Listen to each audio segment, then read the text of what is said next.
Gods of the North, Robert Ervin Howard. Across the red drifts and mail-clad forms, two figures glared at each other. In that utter desolation only they moved. The frosty sky was over them, the white illimitable plain around them, the dead men at their feet. Slowly through the corpses they came, as ghosts might come to a tryst through the shambles of a dead world. In the brooding silence they stood face to face. Both were tall men, built like tigers. Their shields were gone, their corselets battered and dinted. Blood dried on their mail, their swords were stained red. Their horned helmets showed the marks of fierce strokes. One was beardless and blackamoned. The locks and beard of the other were red as the blood on the sunlit snow. "Man," said he, "tell me your name, so that my brothers in Vanaheim may know who was the last of Wulfir's band to fall before the sword of Heimdall." "Not in Vanaheim," growled the black-haired warrior, "but in Valhalla will you tell your brothers that you met Conan of Cimmeria." Heimdall roared and leapt, and his sword flashed in deathly arc. Conan staggered and his vision was filled with red sparks as the singing blade crashed on his helmet, shivering into bits of blue fire. But as he reeled he thrust with all the power of his broad shoulders behind the humming blade. The sharp point tore through brass scales and bones and heart, and the red-haired warrior died at Conan's feet. The Cimmerian stood upright, trailing his sword, a sudden sick weariness assailing him. The glare of the sun on the snow cut his eyes like a knife and the sky seemed shrunken and strangely apart. He turned away from the trampled expanse where yellow-bearded warriors lay locked with red-haired slayers in the embrace of death. A few steps he took, and the glare of the snowfields was suddenly dimmed. A rushing wave of blindness engulfed him and he sank down into the snow, supporting himself on one mailed arm, seeking to shake the blindness out of his eyes as a lion might shake his mane. A silvery laugh cut through his dizziness, and his sight cleared slowly. He looked up. There was a strangeness about all the landscape that he could not place or define, an unfamiliar tinge to earth and sky. But he did not think long of this. Before him, swaying like a sapling in the wind, stood a woman. Her body was like ivory to his dazed gaze, and save for a light veil of gossamer, she was naked as the day. Her slender bare feet were whiter than the snow they spurned. She laughed down at the bewildered warrior. Her laughter was sweeter than the rippling of silvery fountains, and poisonous with cruel mockery. "Who are you?" asked the Cimmerian. "Whence come you, what matter?" Her voice was more musical than a silver-stringed harp, but it was edged with cruelty. "Call up your men," said he, grasping his sword. "Yet though my strength fail me, they shall not take me alive. I see that you are of the Vanir, have I said so?" His gaze went again to her unruly locks, which at first glance he had thought to be red. Now he saw that they were neither red nor yellow but a glorious compound of both colors. He gazed spellbound. Her hair was like elfin gold. The sun struck it so dazzlingly that he could scarcely bear to look upon it. Her eyes were likewise neither wholly blue nor wholly gray, but of shifting colors and dancing lights and clouds of colors he could not define. Her full red lips smiled, and from her slender feet to the blinding crown of her billowy hair, her ivory body was as perfect as the dream of a god. Conan's pulse hammered in his temples. "I cannot tell," said he, "whether you are of Vanaheim and mine enemy, or of Asgard and my friend. Far have I wandered, but a woman like you I have never seen. Your locks blind me with their brightness. Never have I seen such hair, not even among the fairest daughters of the Aethelder, sir." "Baima, who are you to swear by me?" she mocked. "What know you of the gods of ice and snow, you who have come up from the south to adventure among an alien people?" "By the dark gods of my own race," he cried in anger. "Though I am not of the golden-haired Aethelder, sir, none has been more forward in sword-play. This day I have seen 80 men fall, and I alone have survived the field where Wulfir's reavers met the wolves of Bragi. Tell me, woman, have you seen the flash of mail out across the snow plains, or seen armed men moving upon the ice?" "I have seen the hoarfrost glittering in the sun," she answered. "I have heard the wind whispering across the everlasting snows." He shook his head with a sigh. "Nord should have come up with us before the battle joined. I fear he and his fighting men have been ambushed. Wulfir and his warriors lie dead. I had thought there was no village within many leagues of this spot, for the war carried us far, but you cannot have come a great distance over these snows, naked as you are. Lead me to your tribe, if you are of Asgard." for I am faint with blows and the weariness of strife. My village is further than you can walk, Conan of Cimmeria," she laughed. Spreading her arms wide, she swayed before him, her golden head lolling sensuously, her scintillant eyes half-shadowed beneath their long silken lashes. "Am I not beautiful, oh man? Like dawn running naked on the snows," he muttered, his eyes burning like those of a wolf. "Then why do you not rise and follow me? Who is the strong warrior who falls down before me?" she chanted in maddening mockery.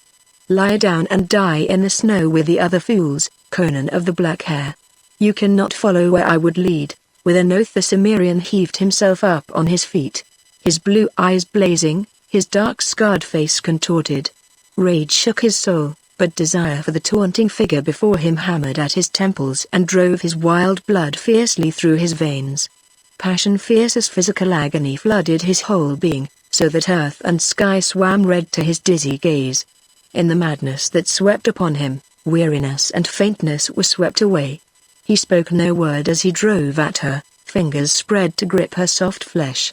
With a shriek of laughter she leapt back and ran, laughing at him over her white shoulder. With a low growl Conan followed. He had forgotten the fight, forgotten the mailed warriors who lay in their blood, forgotten Nord and the reavers who had failed to reach the fight. He had thought only for the slender white shape which seemed to float rather than run before him. Out across the white blinding plain the chase led. The trampled red field fell out of sight behind him, but still Conan kept on with the silent tenacity of his race. His mailed feet broke through the frozen crust, he sank deep in the drifts and forged through them by sheer strength. But the girl danced across the snow light as a feather floating across a pool, her naked feet barely left their imprint on the hoarfrost that overlaid the crust. In spite of the fire in his veins, the cold bit through warrior's mail and fur-lined tunic, but the girl in her gossamer veil ran as lightly, as gaily as if she danced through the palm and rose gardens of Poiton. On and on she led, and Conan followed. Black curses drooled through the Cimmerian's parched lips. The great veins in his temples swelled and throbbed and his teeth gnashed. "You cannot escape me," he roared. "Lead me into a trap and I'll pile the heads of your kinsmen at your feet. Hide from me and I'll tear apart the mountains to find you. I'll follow you to hell." Her maddening laughter floated back to him, and foam flew from the barbarian's lips. Further and further into the wastes she led him. The land changed. The wide plains gave way to low hills, marching upward in broken ranges. Far to the north he caught a glimpse of towering mountains, blue with the distance, or white with the eternal snows. Above these mountains shone the flaring rays of the borealis. They spread fan-wise into the sky, frosty blades of cold flaming light, changing in color, growing and brightening. Above him the skies glowed and crackled with strange lights and gleams. The snow shone weirdly, now frosty blue, now icy crimson, now cold silver. Through a shimmering icy realm of enchantment Conan plunged doggedly onward, in a crystalline maze where the only reality was the white body dancing across the glittering snow beyond his reach, ever beyond his reach. He did not wonder at the strangeness of it all, not even when two gigantic figures rose up to bar his way.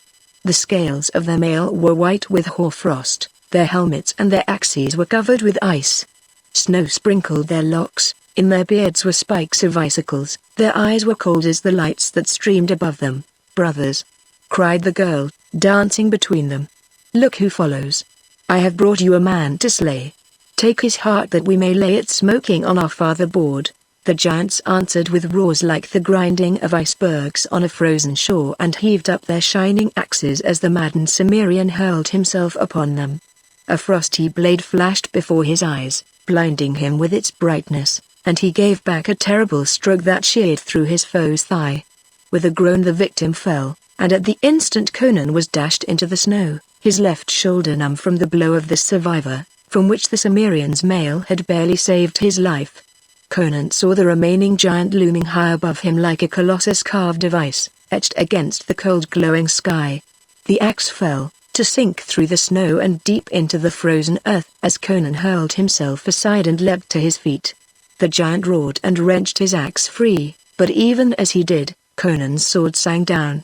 The giant's knees bent and he sank slowly into the snow, which turned crimson with the blood that gushed from his half-severed neck. Conan wheeled, to see the girl standing a short distance away, staring at him in wide-eyed horror, all the mockery gone from her face. He cried out fiercely and the blood drops flew from his sword as his hand shook in the intensity of his passion. "Call the rest of your brothers," he cried. "I'll give their hearts to the wolves. You cannot escape me." With a cry of fright she turned and ran fleetly.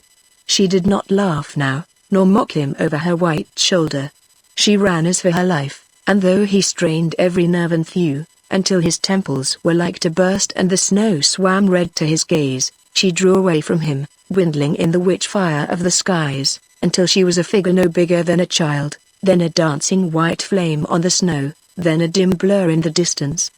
But grinding his teeth until the blood started from his gums, he reeled on, and he saw the blur grow to a dancing white flame, and the flame to a figure big as a child, and then she was running less than 100 paces ahead of him, and slowly the space narrowed, foot by foot. She was running with effort now, her golden locks blowing free. He heard the quick panting of her breath, and saw a flash of fear in the look she cast over her white shoulder. The grim endurance of the barbarian had served him well. The speed ebbed from her flashing white legs, she reeled in her gait. In his untamed soul leapt up the fires of hell she had fanned so well. With an inhuman roar he closed in on her, just as she wheeled with a haunting cry and flung out her arms to fend him off. His sword fell into the snow as he crushed her to him.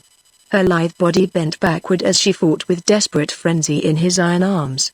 Her golden hair blew about his face, blinding him with its sheen.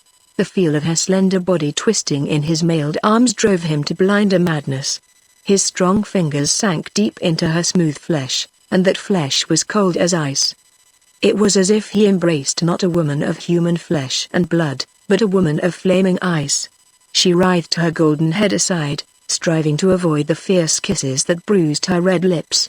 "You are cold as the snows," he mumbled dazedly. "I will warm you with the fire in my own blood." With a scream and a desperate wrench she slipped from his arms, leaving her single gossamer garment in his grasp. She sprang back and faced him, her golden locks in wild disarray, her white bosom heaving, her beautiful eyes blazing with terror. For an instant he stood frozen, awed by her terrible beauty as she posed naked against the snows, and in that instant she flung her arms toward the lights that glowed in the skies above her and cried out in a voice that rang in Conan's ears forever after, "Oh, my father, save me." Conan was leaping forward, arms spread to seize her, when with a crack like the breaking of an ice mountain, the whole skies leapt into icy fire. The girl's ivory body was suddenly enveloped in a cold blue flame so blinding that the Cimmerian threw up his hands to shield his eyes from the intolerable blaze. A fleeting instant, skies and snowy hills were bathed in crackling white flames, blue darts of icy light, and frozen crimson fires. Then Conan staggered and cried out. The girl was gone. The glowing snow lay empty and bare. High above his head the witch lights flashed and played in a frosty sky gone mad, and among the distant blue mountains there sounded a rolling thunder as of a gigantic war chariot rushing behind steeds whose frantic hooves struck lightning from the snows and echoes from the skies. Then suddenly the borealis, the snow-clad hills and the blazing heavens reeled drunkenly to Conan's sight. Thousands of fireballs burst with showers of sparks, and the sky itself became a titanic wheel which rained stars as it spun. Under his feet the snowy hills heaved up like a wave, and the Cimmerian crumpled into the snows to lie motionless. In a cold dark universe, whose sun was extinguished eons ago, Conan felt the movement of life, alien and unguessed. An earthquake had him in its grip and was shaking him to and fro, at the same time chafing his hands and feet until he yelled in pain and fury and groped for his sword. "He's coming to, Horser," said a voice. "Haste, we must rub the frost out of his limbs, if he's ever to wield sword again." "He won't open his left hand," growled another. "He's clutching something." Conan opened his eyes and stared into the bearded faces that bent over him. He was surrounded by tall golden-haired warriors in mail and furs. "Conan, you live, by Crom, Nord," gasped the Cimmerian. "Am I alive, or are we all dead and in Valhalla?" "We live," grunted the Aetildasur, busy over Conan's half-frozen feet. "We had to fight our way through an ambush, or we had come up with you before the battle was joined." The corpses were scarce cold when he came upon the field. We did not find you among the dead, so we followed your spoor. In Ma's name, Conan, why did you wander off into the wastes of the north? We have followed your tracks in the snow for hours. Had a blizzard come up and hidden them, we had never found you. Baima, swear not so often. Baima, uneasily muttered a warrior, glancing at the distant mountains. This is his land and the god bides among yonder mountains. The legends say. I saw a woman, Conan answered hazily. We met Bragi's men in the plains. I know not how long we fought. I alone lived. I was dizzy and faint. The land lay like a dream before me. Only now do all things seem natural and familiar. The woman came and taunted me. She was beautiful as a frozen flame from hell. A strange madness fell upon me when I looked at her, so I forgot all else in the world. I followed her. Did you not find her tracks? Or the giants in icy mail I slew? Nord shook his head. We found only your tracks in the snow, Conan. Then it may be I am mad, said Conan dazedly. Yet you yourself are no more real to me than was the golden-locked witch who fled naked across the snows before me. Yet from under my very hands she vanished in icy flame. He is delirious, whispered a warrior. Not so, cried an older man, whose eyes were wild and weird. It was Italy, the daughter of Ma, the frost giant. To fields of the dead she comes, and shows herself to the dying. Myself when a boy I saw her, when I lay half slain on the bloody field of Ervin. I saw her walk among the dead in the snows, her naked body gleaming like ivory and her golden hair unbearably bright in the moonlight. I lay and howled like a dying dog because I could not crawl after her. She lures men from stricken fields into the wastelands to be slain by her brothers, the ice giants, who lay men's red hearts smoking on Ma's board. The Cimmerian has seen Italy, the frost giant's daughter, Bar, grunted Horsa. Old Gorm's mind was touched in his youth by a sword cut on the head. Conan was delirious from the fury of battle. Look how his helmet is dinted. Any of those blows might have addled his brain. It was an hallucination he followed into the wastes. He is from the south, what does he know of Italy? You speak truth, perhaps, muttered Conan. It was all strange and weird by Crom. He broke off, glaring at the object that still dangled from his clenched left fist. The others gaped silently at the veil he held up, a wisp of gossamer that was never spun by human distaff.